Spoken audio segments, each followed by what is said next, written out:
Olá, muito bom dia. Estamos todos aqui, Fábio, Wilson.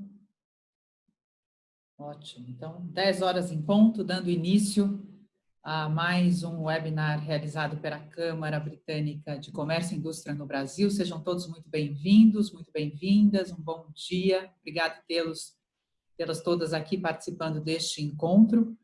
Eu sou Ana Paula Vitelli, presidente da Britain, e utilizarei esses minutos iniciais para contar a vocês que a Britain tem como missão ser a referência da comunidade empresarial Reino Unido-Brasil, propiciando um fórum relevante de incremento ao comércio bilateral, investimentos, serviços e relacionamentos. Temos presença nacional, atuamos nacionalmente com presença, mais especificamente em São Paulo, Rio de Janeiro, Paraná e Minas Gerais. E fazer parte da Britain significa fazer parte desta comunidade de executivos de alto poder de decisão no Brasil e no Reino Unido. A Câmara atua por diferentes comitês setoriais que representam diferentes indústrias relevantes e temas relevantes relacionados ao nosso contexto nacional e também, obviamente, relacionados ao Reino Unido. E para que vocês conheçam um pouco mais de nossa atuação frente a esses diferentes comitês temáticos, visitem o nosso site no britain.com.br e saibam mais os diferentes temas e áreas de atuação da Britain. Utilizo também agora os minutos iniciais para os nossos agradecimentos, inicialmente aos nossos associados mantenedores da Britain, cujas marcas estiveram divulgadas nas telas iniciais antes de darmos início a esta sessão.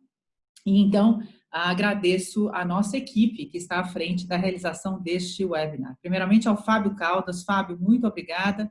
Fábio é presidente da filial do Rio de Janeiro, da Britain, e também presidente do Comitê de Energia Elétrica e Renováveis, que está à frente desta iniciativa. Agradeço também ao Bruno Marcondes, que é o vice-presidente da filial do Rio de Janeiro, da Britain, também envolvido com essa iniciativa, e o Renato Cordeiro, que é o vice-presidente, então, deste comitê setorial, relacionado à área de energia elétrica e renováveis.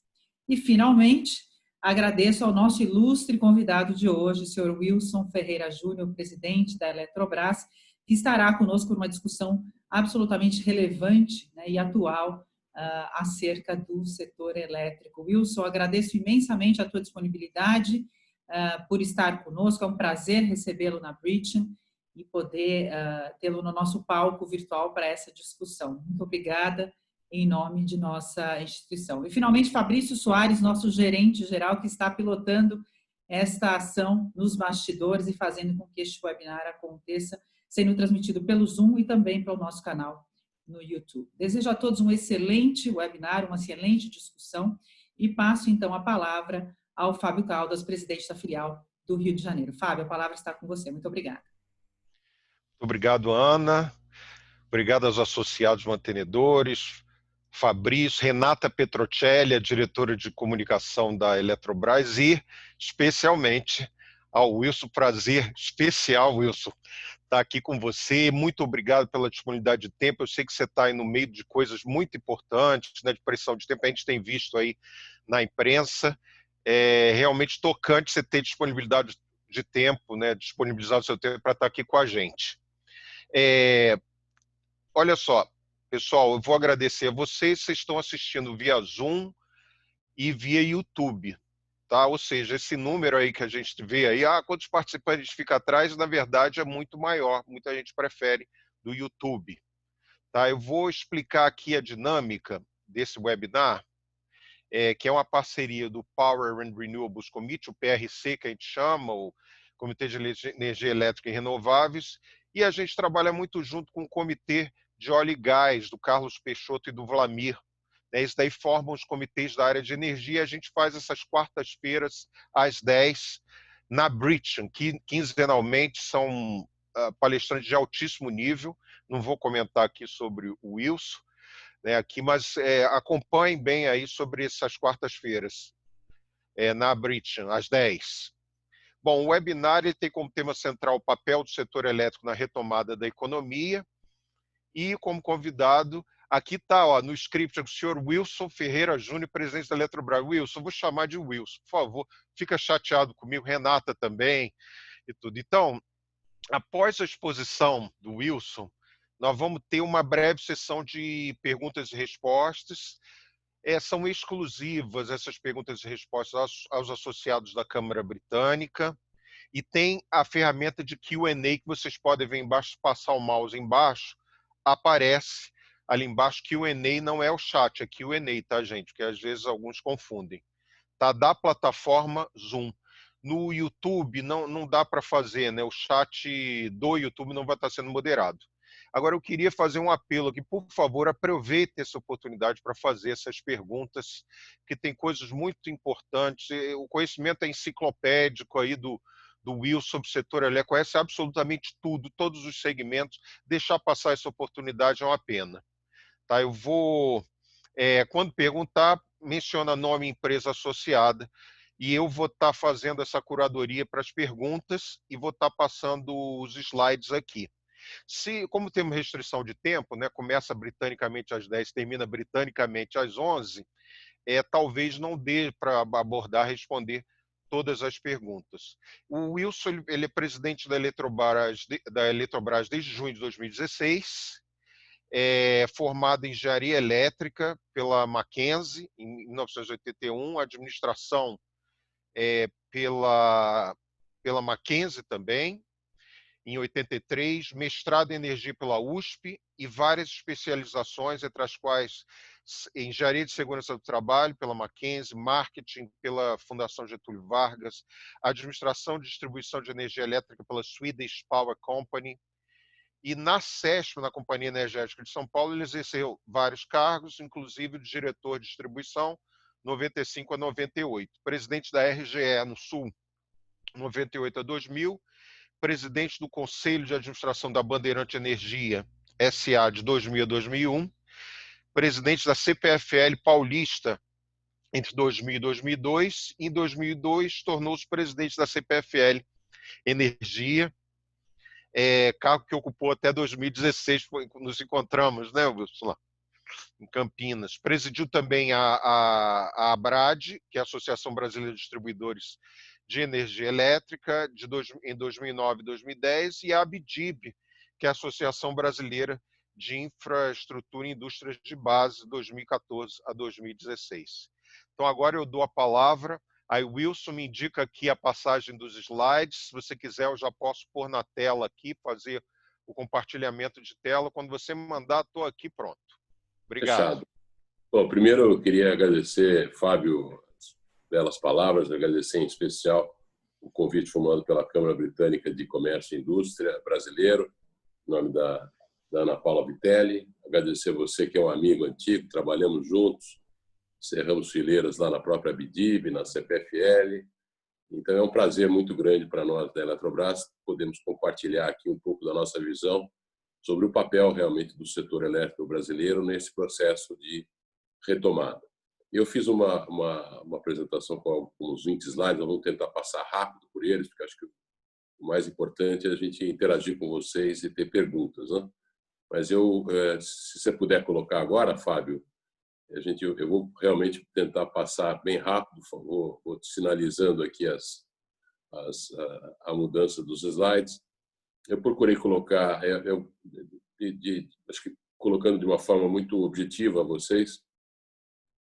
Já estamos com ela aqui. Podemos passar então, Fábio? Eu estou aqui com o meu relógio, aqui são 10h11 aqui. A primeira coisa, por que é importante o setor elétrico? Porque ele tem uma relação muito clara aqui entre o IDH, né, o Índice de Desenvolvimento Humano, olhado pelas dimensões de saúde, educação e padrões de vida da sociedade, né? E a gente vê aqui o Brasil caminhando nessa curva, né? Mas ainda longe de um padrão muito alto, porque nós temos, de fato, um consumo per capita de energia muito baixo. Então, obviamente, eletrificar a nossa sociedade no bom sentido de que os processos, acesso à energia, conforto, etc., é uma missão importante que leva ao desenvolvimento econômico, social, desenvolvimento humano. A próxima slide, ele aí começa a colocar a dimensão do setor nosso energético, elétrico brasileiro. E aqui você já tem uma ideia importante. Nós somos a 8ª maior potência em termos de geração de energia elétrica. como diferencial. Praticamente 75% das nossas fontes, como está mostrado no gráfico, são fontes limpas, hidráulica, eólica, solar, e nós temos uma participação de nuclear de cerca de 1% na nossa capacidade instalada. Nós temos também, como vocês veem do lado direito, um país de dimensões continentais que é absolutamente integrado, né? Nós temos aqui mais de 156 mil quilômetros de linhas de transmissão de alta tensão, que daria para dar a volta 4 vezes na Terra, só para vocês terem uma ideia do tamanho desse sistema que integra todas as regiões brasileiras. Se nós colocássemos a ponta do nosso sistema, que fica hoje no Rio Grande do Sul, e posicionássemos ela, por exemplo, em Portugal, nós integraríamos a Europa Ocidental e Oriental. Então, trata-se de um setor elétrico pujante, somos reconhecidos dessa maneira no mundo. Próxima transparência já dá uma ideia da perspectiva do crescimento, né? Eu entendo que a maior contribuição que o setor de infraestrutura em geral e o setor de energia em particular tem na retomada agora, na pós-pandemia, é o investimento. E aqui nós estamos vendo a matriz brasileira, que já é uma matriz diferenciada. Aqui nós estamos olhando a matriz de energia como um todo, não só a matriz elétrica, mas a gente vê que o Brasil, sem dúvida nenhuma, vai crescer bastante na área de energia elétrica. Vocês veem que a maior variação proporcional aqui, 44%, vai passar de 20% no consumo total. E ao longo dos próximos 10 anos, isso é um dado do nosso plano decenal, o petróleo cai em torno de 21%, né, em termos do volume que a gente tem comercializado, embora ele ainda tenha uma participação relevante, mas ele tem uma queda ao longo desse período de 5% e em termos proporcionais de 21%. Então, nós estamos falando de uma economia que continua crescendo e crescendo na direção correta, ou seja, aumentando a participação da energia elétrica no consumo final de energia como um todo. No próximo slide, nós temos aqui exatamente essa perspectiva do crescimento da energia elétrica, né? Vocês vejam que em 2019 nós estamos com quase 550 mil gigawatts-hora de consumo do país como um todo, e nós vamos, em 10 anos, a 793 mil, aquele crescimento que eu havia colocado na ordem de 44%.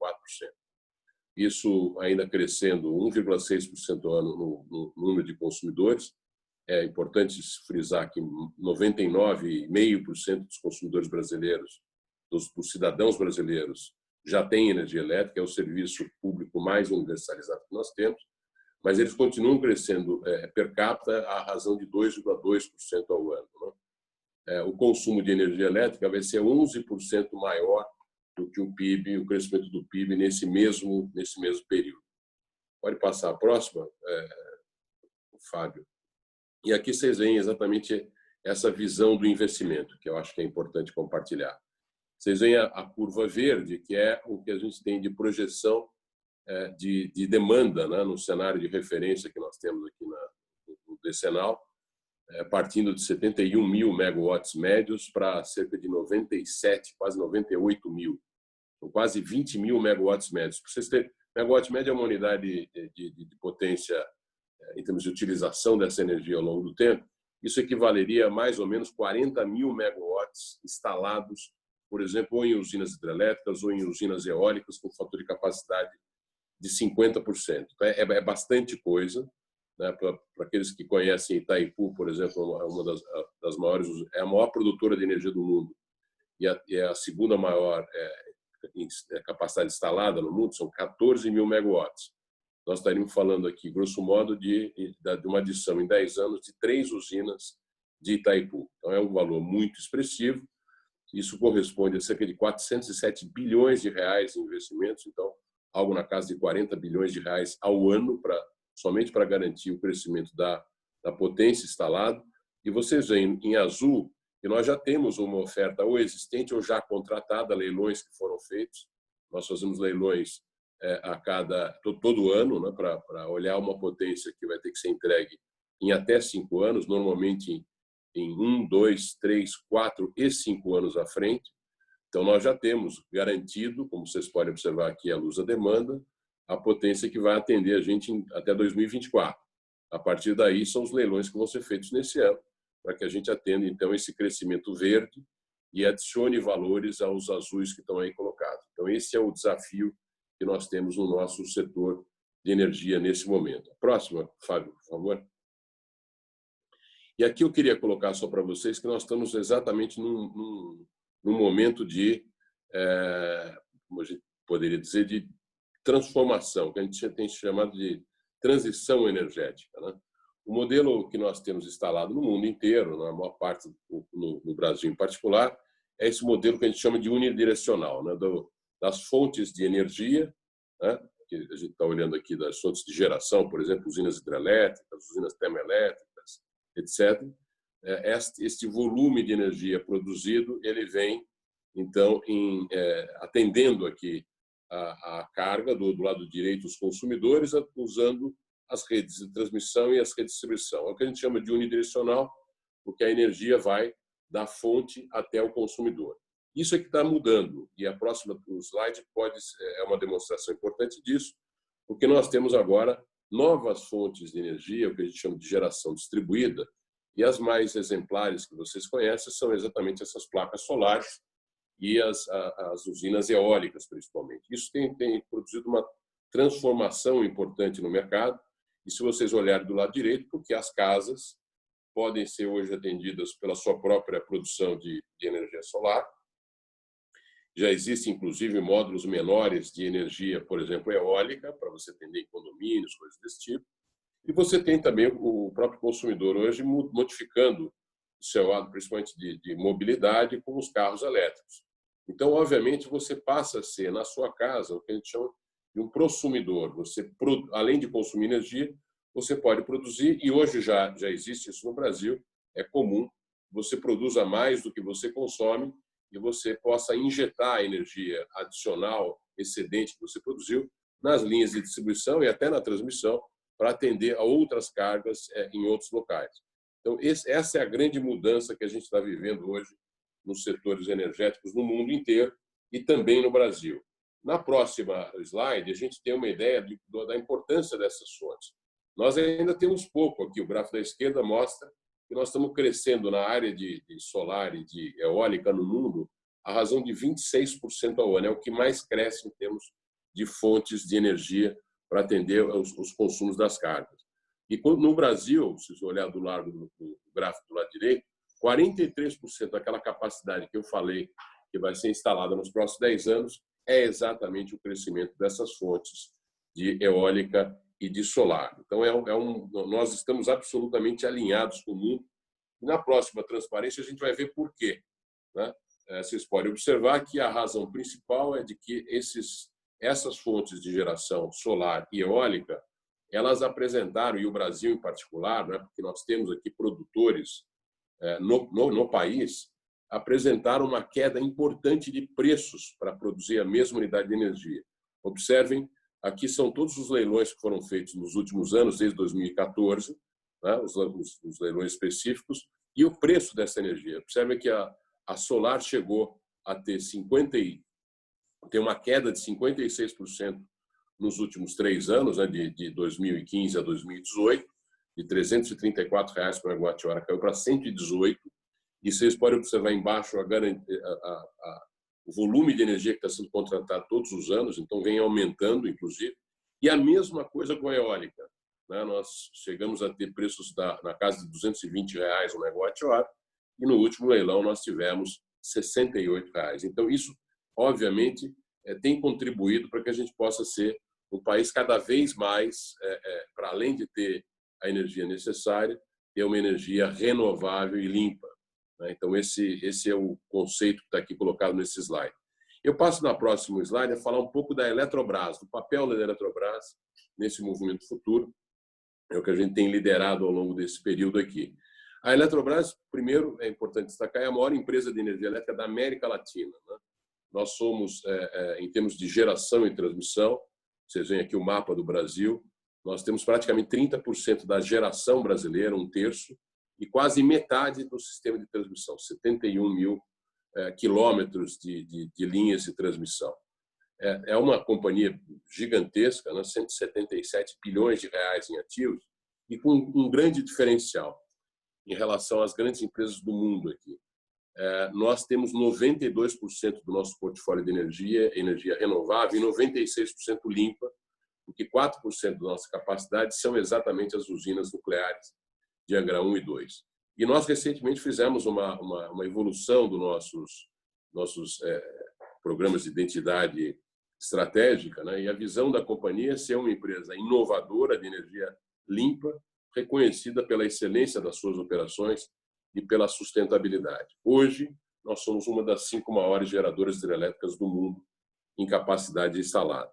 No slide seguinte, a gente tem uma ideia do que é a Eletrobras, do ponto de vista da sua estrutura societária. É uma holding listada nas bolsas de Nova York, de São Paulo e no Latibex, em Madrid. Essa companhia é a controladora de 4 empresas conhecidas de vocês, a Eletronorte, a Chesf, Furnas e Eletrosul. Essas empresas operam atividades de geração e transmissão de energia. Nós somos também o acionista controlador da Eletronuclear, que tem as usinas de Angra 1 e 2, e agora nós estamos no processo de retomada da usina de Angra 3. E nós temos também metade de Itaipu, junto com a ANDE, que seria equivalente à Eletrobras do Paraguai. Nós ainda operamos aqui uma empresa de participações, temos participações acionárias em várias empresas, né?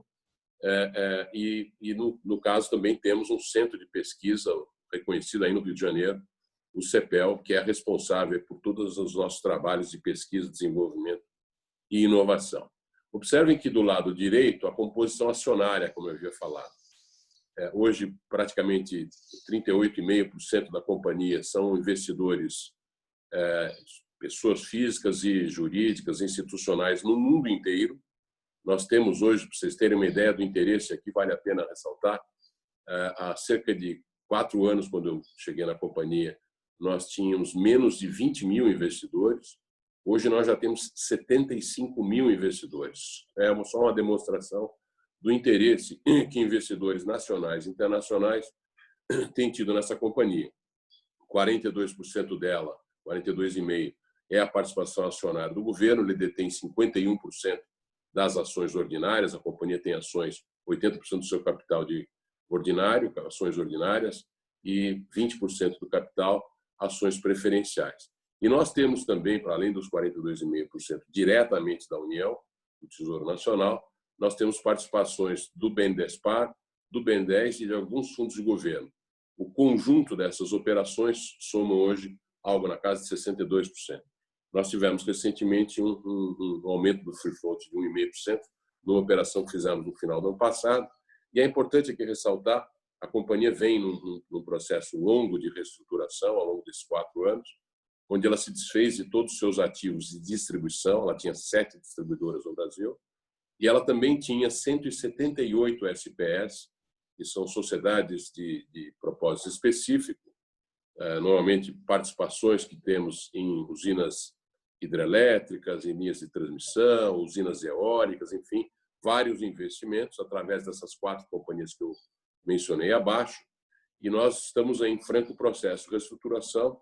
No dia de hoje, inclusive, nós só temos 132 e nós devemos chegar ao final do ano com 62 SPS e no ano que vem com 52.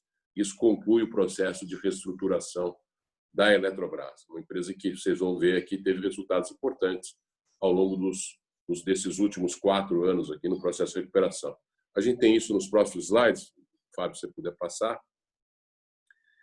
E aqui eu aproveito para colocar um primeiro tema para vocês, que vai ser relevante aí nas avaliações. A primeira coisa é a seguinte: nós tivemos aqui, fruto da lei, né, da lei das concessões, no ano de 2012, uma medida provisória que, convertida em lei, gerou a Lei 12.783, que fez a renovação das concessões de geração e transmissão e distribuição no Brasil.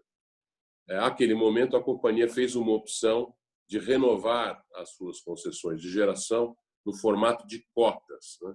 Cotas, então, a empresa virou uma operadora de OIM de atividades de geração e transmissão naquelas concessões que foram vencidas, e, por conta disso, houve uma redução importante. Vocês devem lembrar, a presidente era a dona Dilma Rousseff, e houve uma redução nas tarifas de 20% naquele momento, em janeiro de 2003, fruto da adesão da Eletrobras, com todas as suas 14 usinas à época, e mais 70% do seu sistema de transmissão, a esta nova condição. Isso impôs à companhia uma redução de receitas nesses ativos da ordem de 70%. E, lamentavelmente, isso ocorreu no mesmo momento que a companhia também vinha investindo fortemente em geração e transmissão.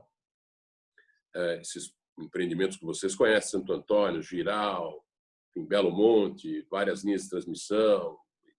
E isso impôs à companhia um problemaço, né? Vocês veem que 2012 a 2015, no gráfico abaixo, aqui do lado esquerdo, a companhia teve 31 bilhões de reais de prejuízo. Ela suportou esse prejuízo contra o seu patrimônio líquido, que era de 77 bilhões, o gráfico de cima mostra isso, e ele foi a praticamente 42 bilhões em meados de 2016. E vocês veem que, ao mesmo tempo, um aumento importante do endividamento, quase mais do que o dobro do endividamento de 2011 a 2015, endividamento esse bruto que atingiu, superou o próprio patrimônio líquido. Então, a situação da companhia, a dívida subiu 90%, o patrimônio líquido caiu 45%, ela acumulou um conjunto grande de prejuízo, e teria sido só isso o dano à sociedade brasileira, que é detentora, como eu mostrei, de 62% desta companhia. Porém, o fato de a gente ter utilizado esse novo regime de cotas, ele tinha uma característica que eu até brinco, que nem bula de remédio, aquela parte pequenininha, que não fala do efeito colateral. O efeito colateral é que, para ser um operador de OEM dessas usinas, o risco de operação dessas usinas, que é você não ter água, chamado risco hidrológico, ele passou a ser repassado aos consumidores naquilo que vocês conhecem, as chamadas bandeiras tarifárias, que são cobradas dos consumidores mensalmente. O que aconteceu de lá para cá está escrito nesse gráfico do lado direito, ou seja, o sistema brasileiro, que é indexado na área de geração, transmissão e distribuição à inflação, nós não deveríamos esperar aumentos de energia maiores do que a inflação. A única razão de ele ser maior do que a inflação é exatamente o chamado repasse do risco hidrológico. E olhem só o que aconteceu. Ao invés de a gente ter 37% de ajuste nas nossas tarifas de energia, nós tivemos, infelizmente, quase 3 vezes isso, 111%, à custa de um repasse, só nesse período, de mais de 90 bilhões de reais de custo do risco hidrológico transferido aos consumidores por essas bandeiras. Isso, obviamente, obrigou a companhia a uma grande reestruturação, que a gente teve a satisfação de conduzir. Está nos próximos slides. Então, se você puder colocar, Fábio. O próximo é exatamente da alavancagem e da dívida líquida da companhia. Então, no momento que a gente assumiu, a alavancagem somava 8,8 vezes o EBITDA da companhia. Era como se a gente tivesse aqui praticamente necessitando quase 9 anos de geração líquida de caixa para poder pagar a dívida da companhia, um número bastante superior ao que o BN10, por exemplo, costuma financiar, que é na casa de 2,5 vezes. Nós tivemos, então, vou falar de algumas coisas que fizemos, né? Mas é importante dizer que hoje a companhia já está operando aqui no último trimestre com 2,3 vezes em valores recorrentes, né? A dívida chegou a 26,4 bilhões e caiu para 21. No próximo slide, a gente tem algumas outras coisas que foram importantes para a companhia, que é a redução do custo de pessoal, né? Nós tínhamos também aqui, somado uma operação de distribuição que a gente tinha a CELG, algo na casa de 26 mil empregados, caímos aqui para 12.619, o plano da companhia é chegar a 12 mil no final desse ano, e vocês têm aqui também o custo desse pessoal, né? Então, nós tivemos uma redução de 51% do quadro, né? E tivemos uma redução até agora de quase 30% na folha. E são vários programas de demissão voluntária, de aposentadoria voluntária, das próprias privatizações, né, que transferiram empregados para os novos donos. Isso permitiu, então, essa importante economia da companhia aqui, de mais de 2 bilhões de reais na folha de salários. No próximo slide, a gente tem exatamente o custo de materiais, serviços terceiros e outros, que veio também de 5,8 bilhões para 3,2, uma redução de 45%. E aqui, sem número de ações conhecidas da maior parte de vocês, dizer, redução de custos com terceirização, aluguel, a implantação de orçamento base zero, a implantação de uma base única de sistemas SAP, a implantação de um centro de serviço compartilhado, a própria privatização de distribuidoras e vendas de SPE. E no próximo slide, a gente tem um efeito colateral disso. Uma empresa endividada, com dificuldades, teve que reduzir o seu padrão de investimentos, estava investindo pré-crise na casa de 10 bilhões de reais ao ano, passou a investir alguma coisa próxima a 4 bilhões de reais e desde de 2014 ela não participa de nenhum leilão. E como vocês podem ver aqui, o que a gente tem para entregar, em 2020 praticamente já entregamos, era o final de todas as nossas eólicas, e agora em 2021 apenas uma conversão da termoelétrica de Santa Cruz aqui para ciclo combinado, e só temos aqui para entregar na sequência disso a conclusão de Angra. Então, uma redução importante. O lado bom, vem no próximo slide, é de que todas as obras que a companhia estava envolvida, e aqui nesse slide ainda faltam duas, as obras do Rio Madeira, Santo Antônio e Giral, deveriam estar aqui, nós entregamos em 2016, concluímos essas obras, mas temos aqui usina de Belo Monte foi entregue no final do ano passado, São Manuel e Sinop no começo do ano passado e no fim do anterior, a usina de Mauá 3, que nós entregamos em 2017, todos os complexos eólicos, Fortim, Pindaí, Casa Nova, entregues, e a usina de Santa Cruz, que é essa que eu falei, que nós vamos concluir o fechamento do ciclo combinado agora no ano que vem. Então, o lado bom é que todas as obras da companhia, eu estou colocando as de geração, mas a mesma coisa em transmissão, tínhamos muitos atrasos, concluímos tudo isso. No próximo slide, a gente tem o resultado dessa reestruturação, como vocês podem ver, já em 2016 nós voltamos ao lucro, né? 3 bilhões e meio, e desde então, à exceção de 2017, onde nós tivemos ainda um trabalho grande de provisões, de questões ligadas a balanço, vocês lembram que nós tivemos problemas nos Estados Unidos, class actions, tivemos ações do DOJ, ações da SEC, então concluímos o trabalho eu vou chamar assim, de limpeza de balanços, uma palavra não muito boa, mas é isso. Apesar de nós praticamente duplicarmos o EBITDA da companhia, nós tivemos um prejuízo, e lá nós concluímos todos os trabalhos de compliance, de accounting, redução de fraquezas materiais, e passamos aí, fruto também das entregas, da redução de custos, redução de pessoal, conclusão de usina, a operar aqui. Tivemos o maior lucro da história da companhia em 2018, 13 bilhões de reais, e estamos agora trabalhando com algo na casa de 10 bilhões. Portanto, o lucro voltou e triplicou em relação a 2016, e a geração operacional de caixa mais do que triplicou, vindo de 3 bilhões e 800 para 13,2. Então, o processo está muito positivo, e a gente tem aqui, fala assim, bom, o próximo slide mostra um pouco da recuperação do nosso patrimônio líquido. Retomamos, lembram-se que ele chegava naquele vale de 42 bilhões, já passou de 70 bilhões no primeiro trimestre desse ano, e o valor da companhia já passou de 60 bilhões, ele multiplicou praticamente por 6 vezes aqui desde 2015, hoje no último valor da companhia. Qual é o desafio? Está na próxima página. Apesar de tudo isso, e também fruto de a gente não participar de leilões, a gente vem perdendo participação de mercado. Hoje nós temos, como eu falei, 30% da geração e 45% da transmissão. Se a gente for só olhar a nossa participação relativa no mercado, considerando o investimento que está do lado esquerdo, que eu já havia falado no começo, de 400 bilhões de reais, nós deveríamos, só para manter a participação, investir 14 bilhões. Ora, nós estamos investindo próximo de 4, então, neste ritmo, né, nós vamos ter uma redução de participação de 30 na geração para 23, e na transmissão ela é ainda maior, de 45% para 32%.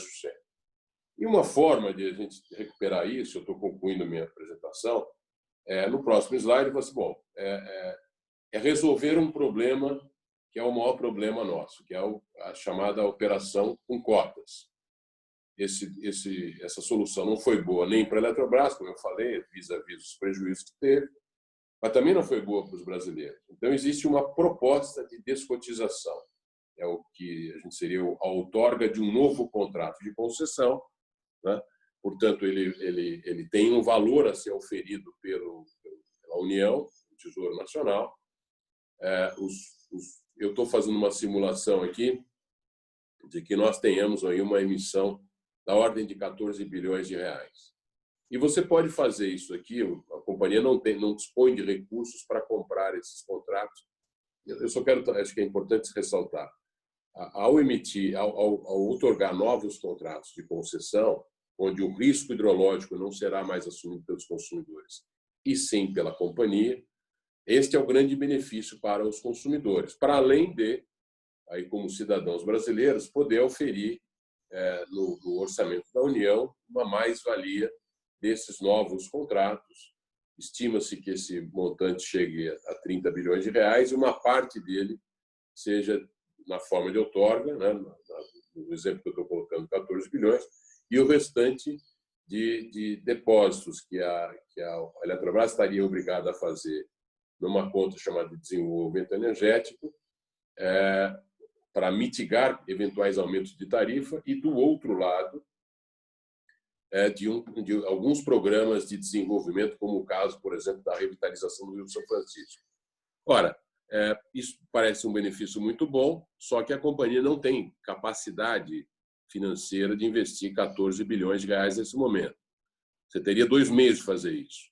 Ou você obtém esse recurso, né, via os seus acionistas, né? Eu fiz no caso A aqui, e os acionistas atuais na proporção, ou o caso B, você criando uma corporação brasileira e fazendo uma companhia listada em várias bolsas, fazendo um follow-on, uma emissão, um aumento de capital da companhia. E, nesse caso, o governo não venderia nada, portanto, não há que se falar de que ele está privatizando a companhia ao vender algum capital, porque ele não está vendendo nenhum, né? Vocês veem aqui do lado esquerdo uma companhia de 53 bilhões de reais, 41% ou 21 bilhões de reais é a participação do governo, tem a participação do BNDES, como eu já havia colocado, e olhem na parte de baixo, do lado direito, a companhia teria um ingresso de 14 bilhões, portanto, vem de 53 para 67 bilhões, mas o governo não acompanhando esse aumento de capital, ele percentualmente, hoje tem 63%, ele ficaria com 49%, porque a emissão viria quase que integralmente do mercado, certo? Que é o que faz dos 19,6 bilhões se transformar em 33,6. Isso é um processo indireto de privatização, na verdade, porque você está abrindo mão do controle. O governo teria uma companhia, nesse momento aqui, de 67 bilhões, mas uma corporação. Quando a gente olha as corporações, elas têm valores de mercado pelo menos o dobro dos múltiplos que a Eletrobras tem. Então, o governo teria uma possibilidade muito grande de este valor que ele detém na companhia praticamente duplicar, para além do ganho do valor da outorga, os 14 bilhões que eu simulei. E, finalmente, no próximo slide, que a gente está terminando, ele tem a forma, né? O governo também não pode fazer isso direto ou exclusivamente, sem tomar alguns cuidados. E quais são os cuidados? Ele, por exemplo, a atividade nuclear no Brasil, consome, não pode ser exercida por um ente privado, então tem que haver a venda do controle da eletronuclear, e Itaipu também é uma binacional, não pode ser controlado por uma empresa privada. Então, esses 2 ativos terão que ser objeto de um processo de cisão, além de alguns programas de governo que a Eletrobras desenvolve, o Luz para Todos, que é um programa de universalização, o Procel, que é um programa de comercialização de energia elétrica, o Proinf de fontes renováveis e a gestão de todos os bens e serviços da União. Então, o que seria objeto, sim, do processo de capitalização é a Eletrobras tradicional, com a sua empresa de participações e com as suas 4 empresas de geração e transmissão. Eu acho que terminou, Fábio, se não me falha a memória, acho que terminou. Acho que tem talvez um slide a mais. Terminou. Então, aqui eu estou deixando com vocês o meu e-mail, o meu telefone, evidentemente, qualquer tipo de dúvida adicional, se a gente tiver agora, a gente está à disposição de vocês. Eu agradeço de novo aí a atenção do convite e fico à disposição aí para perguntas. Muito obrigado, Wilson. Obrigado aí pela apresentação. Fiquei muito pressionado com os números, impressionante aí, né, o processo de melhoria da empresa e tudo, e a visão ampla, lógico, dos cenários. E nós temos, gente, novamente eu quero estimulá-los a fazer perguntas, tá? Nós temos aí 20 minutos até o final, preciso só de uns 3 minutinhos no final para fechar. Temos 17 minutos aí até as 11. E eu já recebi aqui uma do lead, Wilson, da senhora Marise Greenstein, lead Rio, diretora de novos negócios. E é assim, tem uma afirmativa e uma pergunta. O crescimento das eólicas e solares foi subsidiado pelo governo. Ponto.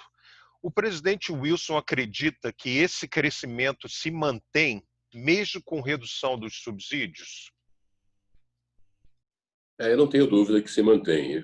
O crescimento inicial desse programa ProInfa que eu fiz referência, que foi articulado pela própria Eletrobras, ele fez uma contratação muito grande de energia eólica, PCHs e solares no momento inicial, onde essas fontes eram muito caras e você precisava oferecer um PPA para os empreendedores para que eles pudessem desenvolver esses projetos. Hoje, no nível de preços que esses projetos têm, eu mostrei logo no início, nós estamos falando de coisa na casa de R$100 por megawatt-hora, só para lembrar, o preço médio de compra de energia das distribuidoras brasileiras hoje está na casa de R$230.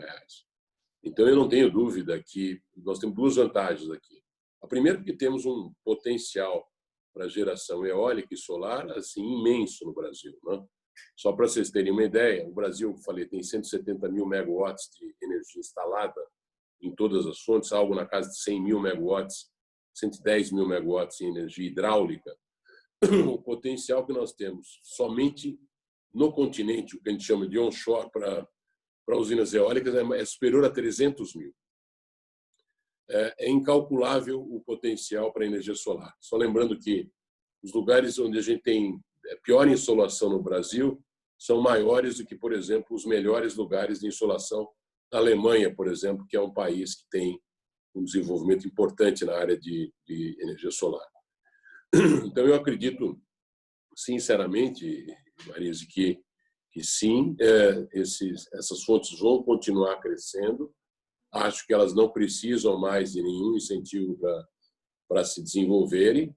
Elas já vão oferecer se você tirar os incentivos, o valor do aumento ainda é bastante inferior àquele que é o preço médio. Então, eu acho que chegou no momento certo e isso está sendo discutido aqui nos programas de modernização do setor e a gente, de fato, eliminar esses chamados subsídios, porque eles não têm mais sentido, as fontes já são absolutamente competitivas.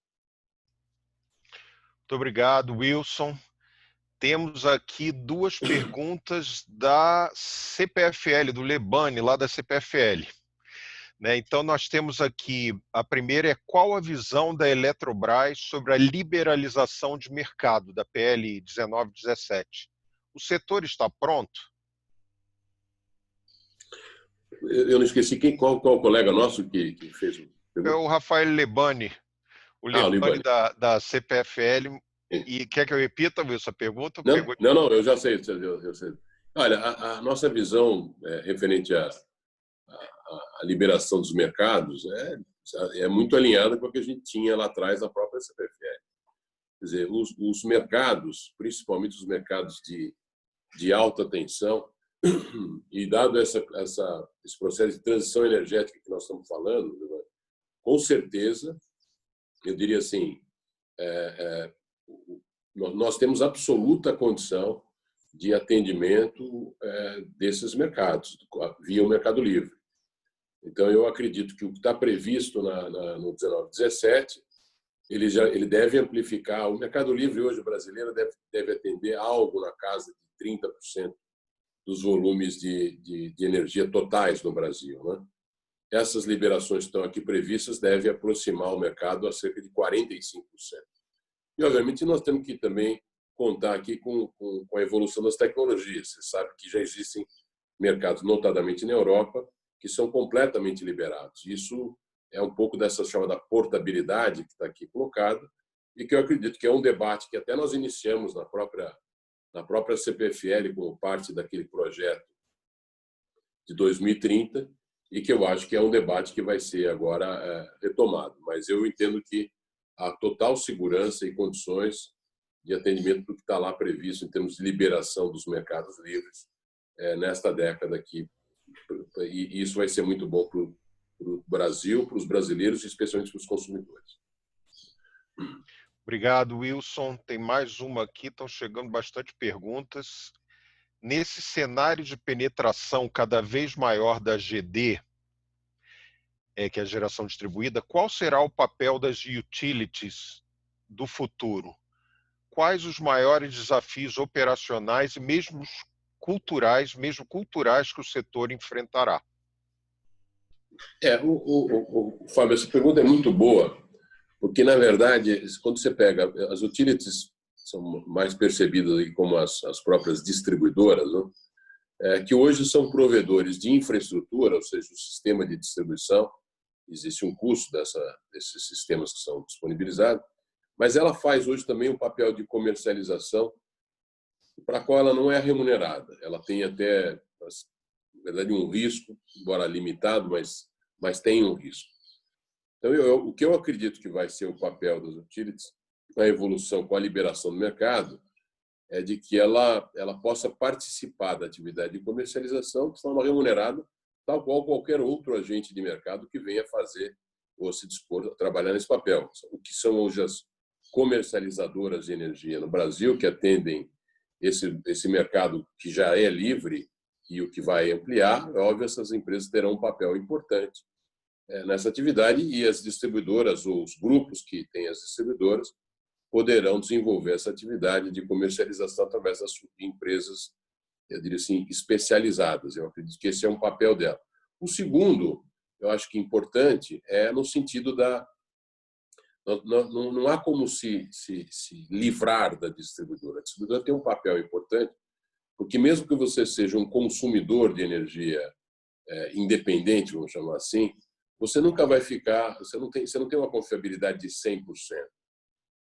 O seu sistema de geração pode falhar e você vai precisar, você sempre vai estar conectado à rede de distribuição, porque se você é um prosumidor, como a gente fala, um produtor de energia independente, você usa a rede para poder comercializar essa energia ou transferir essa energia para uma outra entidade, então você está conectado a ela e no momento que você tiver qualquer tipo de problema também, ela é um fornecedor, um stand-by, poderá ter preços diferenciados para fazer essa função.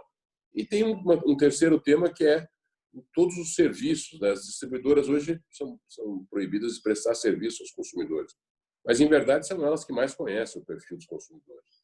Então há um papel também para empresas prestadoras de serviço, possivelmente ligadas ao mesmo grupo, de distribuidoras que possam aí atender aí a necessidades dos consumidores. Um exemplo típico é, por exemplo, já é usado muito no mundo, você ter, por exemplo, sistemas de segurança residenciais, sistemas de gestão das suas cargas em casa, de automação de máquina de lavar louça, de máquina de lavar roupa, de boilers, enfim, há um sem número de alternativas e o mundo já está demonstrando que isso é absolutamente viável. Empresas que tenham conhecimento do consumidor poderão fazê-lo com muita qualidade e com muita confiabilidade, porque são relações que se desenvolveram ao longo de anos entre esses consumidores e essas empresas. Muito obrigado, Wilson. Temos aqui mais perguntas. Essa daí foi do Lebani. Gosto de fazer pergunta difícil, né, Wilson? Ele. Mesmo. Pergunta olha, boa. Eu vou agora, temos aqui do J. Roberto Martins. Caso o Wilson não mencione isso em sua apresentação, gostaria de saber sobre o timing esperado por ele para o processo de capitalização começar. Essa é a primeira. Também gostaria de saber se eles chegaram a valorar o benefício que a Eletrobras teria com a descotização dos contratos de concessão. Uma pergunta muito boa. Em primeiro lugar, é o seguinte: esse processo, eu não falei na apresentação e é bom esclarecer. A Eletrobras é uma empresa estatal criada por lei e para que você, se você for um procedimento importante, é colocá-la no Programa Nacional de Desestatização, no PND. Por quê? Porque uma empresa, para não ser mais controlada pelo Estado, tendo sido criada pelo Estado, ela precisa de uma autorização legislativa. Então, por isso foi enviado um projeto de lei que disciplina, dentre outras coisas, esse procedimento, que é utilizado segundo o PND e que tem que ser autorizado pelo Congresso Nacional. Esse projeto foi enviado em novembro do ano passado. A nossa expectativa é de que, para que a gente enfrente aqui o tema das consequências da pandemia, notadamente com relação ao incremento da dívida pública, é de que a gente tenha um grande número de privatizações. Isso vai acontecer no nível federal e também no nível dos estados. Então, são ativos importantes que podem ser monetizados e a iniciativa privada hoje já presta adequadamente esses serviços e nós temos que sempre lembrar que nós temos agências de regulação já muito reconhecidas pelo seu trabalho. Bom, mas se há um ingresso de um projeto de lei no Congresso, ele tem que ser debatido. A expectativa era de que a gente tivesse o início do debate nesse primeiro semestre. Isso não foi possível devido à pandemia e à agenda que o Congresso Nacional teve que desenvolver em cima dos efeitos de um conjunto de coisas importantes para a sociedade brasileira. Eu entendo que corretamente deu prioridade àquilo que era mais importante e urgente para a sociedade. E nós imaginamos que esse debate possa ser retomado agora no segundo semestre, nas duas casas do Congresso, se eles concluírem esse projeto de lei, o debate e a aprovação desse projeto de lei nesse semestre, nesse segundo semestre. No começo do ano que vem, nós somos capazes de fazer esse aumento de capital. Com relação ao valor da capitalização, eu usei o exemplo de 14, até porque eu falei assim, olha, 14 bilhões é o que a gente precisa investir para manter o nosso market share. Mas, sendo muito franco, né, o que existe, quando o governo mandou esse projeto de lei, ele fez uma simulação, né, na verdade, a simulação envolve basicamente 4 itens. Né? Qual é a visão de preço futuro da energia, qual é a taxa de desconto do fluxo desse incremento, qual é a garantia física das usinas e qual é o chamado hedge hidrológico que vai ser colocado no cálculo. Pois bem, este cálculo, o projeto de lei também prevê que seja feito pelo CNPE. Então, a estimativa inicial que foi feita para efeito de orçamento da União, na época, do final do ano passado, era na casa de 16 bilhões de reais. Mas esse cálculo, olhando pelo menos essas 4 variáveis, e até uma quinta, que seria o prazo de descotização, ele tem que ser apreciado pelo CNPE, o que é uma garantia importante. Vários ministros têm assento no CNPE, no Conselho Nacional de Política Energética. Então, nós teremos um processo equilibrado e que possa ser de forma transparente demonstrado ao mercado de capitais para que ele se sensibilize em torno dessa oferta. Mas isso será feito no momento adequado, obviamente antes da nossa emissão, mas diria assim, estamos falando do primeiro semestre do ano que vem. Muito obrigado, Wilson. Temos aqui mais uma pergunta do Celso Fiore, diretor da BP. O senhor vê aumento do apetite do capital estrangeiro no setor elétrico em função da modernização regulatória? Vejo muito. O setor energético, o setor elétrico brasileiro, principalmente, talvez seja um setor, eu diria assim, o setor quase que exemplar para esse tipo de colocação feita pelo Celso. O setor tem um marco regulatório estável e em evolução, porque o mundo está evoluindo, então o marco tem que caminhar na direção que as sociedades do mundo inteiro desejam e obviamente, reconhecendo as evoluções tecnológicas, etc., os direitos dos consumidores. Então, o nosso já é um marco reconhecidamente consagrado, né? E tem a sua evolução colocada aqui no debate do Congresso Nacional. Então, também, o que eu quero colocar é coberto por lei. Então, isso torna ele robusto e estável.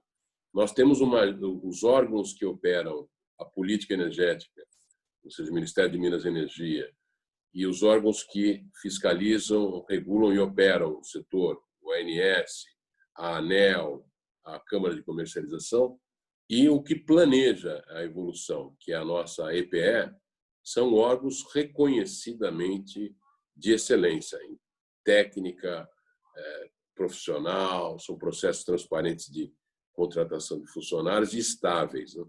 Então, eu diria assim, esse é o segredo para que você tenha. Então, uma boa regulação, uma boa operação desses instrumentos e talvez a maior evidência sejam os leilões, quer dizer, fruto de um processo de planejamento harmônico, articulado, nos termos que eu coloquei.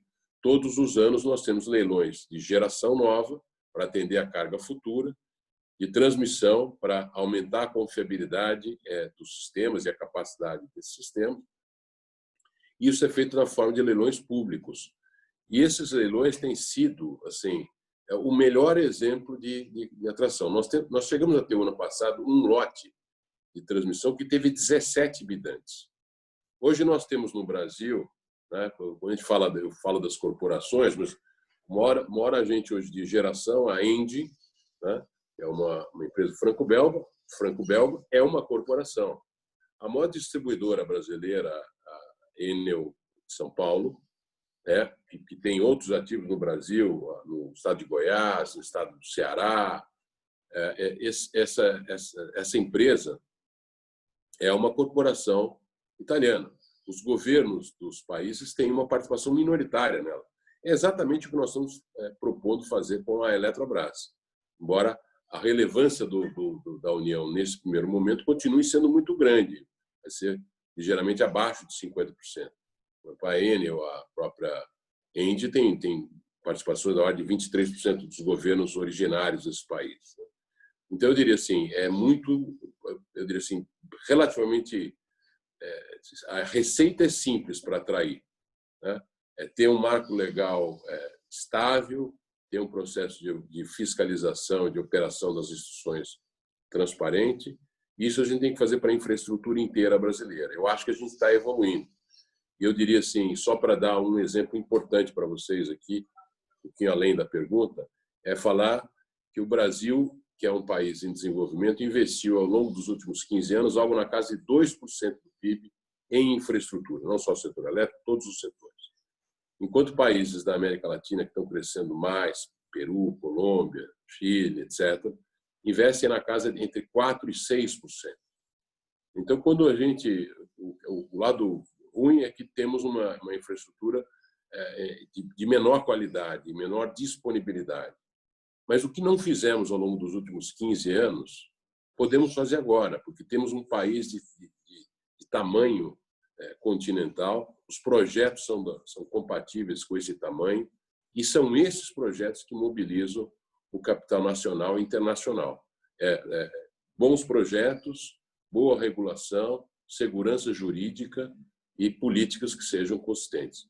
Eu não tenho dúvida, olhando um pouco do papel da infraestrutura para além do setor elétrico na retomada, ela é o maior atraidor de capital, seja pelas privatizações, seja pelas novas concessões, e ela é fruto do investimento, que é o que a gente tem que estimular como parte do processo da pós-pandemia, um investimento que gera emprego e renda e gera competitividade à nossa economia. Então, eu acho que a gente tem todos os elementos para poder sair dessa crise com muito mais força.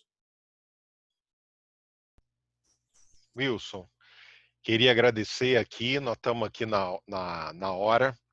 É muito bom ver você novamente aí nesse período aí meio de separação, né? Mais aí da parte física, né? Temos o digital aí. Agradecer as perguntas da Margarete Atias, da Link Offshore, e do José Luiz Menghini. Nós tivemos mais perguntas aqui, mas aí infelizmente não dá tempo. Aqui estamos numa Câmara Britânica, são 10h59. Então, muito agradecer. É isso, né? Então, Wilson, olha, agradecer demais a você, a Renata, que ajudou tanto a gente, a Ana Vitelli, Fabrício e equipe, aos mantenedores. E fiquem de olho aí, gente, nos próximos eventos da área de energia, nas quartas-feiras às 10, na Britium. Quinzenalmente, dá uma olhada lá no www.britium.com.br. Presidente, Obrigado, prazer, amigo. mais uma vez, muito obrigado mesmo. Tá? Todo sucesso para você nessa empreitada. Obrigado, o prazer é nosso. Agradeço a todos vocês aqui e, por favor, use o nosso e-mail aqui. Se quiserem enviar as perguntas para lá, nós respondemos por lá também. Estamos sempre à disposição aqui. Fiquem bem. Um abraço. Obrigado, presidente. Você também. Tudo de bom para você e obrigado a todos aí. Um abraço, Obrigado. Wilson, Renata. Um abraço a todos. Tchau, tchau. Tchau, tchau.